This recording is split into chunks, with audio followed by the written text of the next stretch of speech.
കർഷക മനസ്സിൽ പ്രതീക്ഷ വിരിയിച്ച് കശുമാവ് പൂത്തു തുടങ്ങി.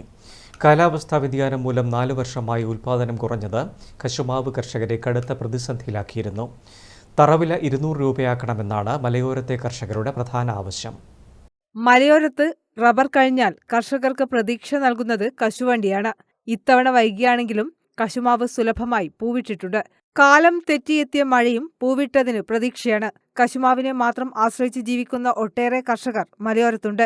കഴിഞ്ഞ വർഷം തുടക്കത്തിൽ കശുവണ്ടി കിലോയ്ക്ക് 110 രൂപ വരെ ലഭിച്ചിരുന്നുവെങ്കിലും സീസണായപ്പോൾ 90 രൂപയായി കുറഞ്ഞു. പുഴുശല്യവും ഇലകരിയലും കാരണം കശുമാവ് വ്യാപകമായി നശിച്ചതും കർഷകരെ നിരാശരാക്കിയിരുന്നു. കശുവണ്ടി കിലോയ്ക്ക് 200 രൂപ തറവില നിശ്ചയിക്കുകയും കർഷകരെ സഹായിക്കാൻ സർക്കാർ നൂതന പദ്ധതികൾ പ്രഖ്യാപിക്കുകയും വേണമെന്നാണ് പരക്കെ ആവശ്യമുയരുന്നത്.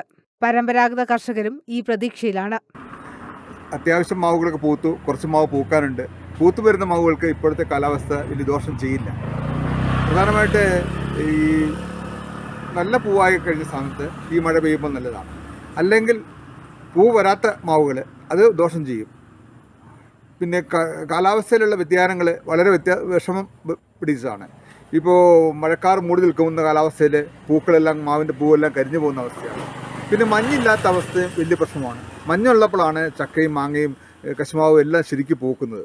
ഇക്കൊല്ലം മഞ്ഞ് തീരെ ഉണ്ടായിരുന്നില്ല. അതുകൊണ്ട് പൂക്കാൻ വളരെ താമസിച്ചു. ഇപ്പോൾ അത്യാവശ്യം പൂത്ത് വരുന്നുണ്ട് കുറേയൊക്കെ. എങ്കിലും മാവുകളൊക്കെ നാട്ടുമാവൊക്കെ ഇപ്പം നല്ല മാങ്ങേണ്ടാകുന്ന സമയമായിരുന്നു നേരത്തെയൊക്കെ. ഇപ്പോൾ ഒന്നുമില്ലാത്ത അവസ്ഥയാണ്. കഴിഞ്ഞ വർഷം കശുവണ്ടിക്ക് കിലോയ്ക്ക് 114 രൂപ തറവില നിശ്ചയിച്ചിരുന്നു. പൊതുമാർക്കറ്റിൽ 110 രൂപയ്ക്കാണ് കഴിഞ്ഞ തവണ കർഷകർ കശുവണ്ടി വിറ്റത്.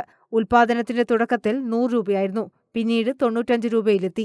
കാലാവസ്ഥ ചതിച്ചില്ലെങ്കിൽ ഇത്തവണ നല്ല വിളവ് ലഭിക്കുമെന്ന കണക്കുകൂട്ടലിലാണ് കർഷകർ. News bureau, Irikkur.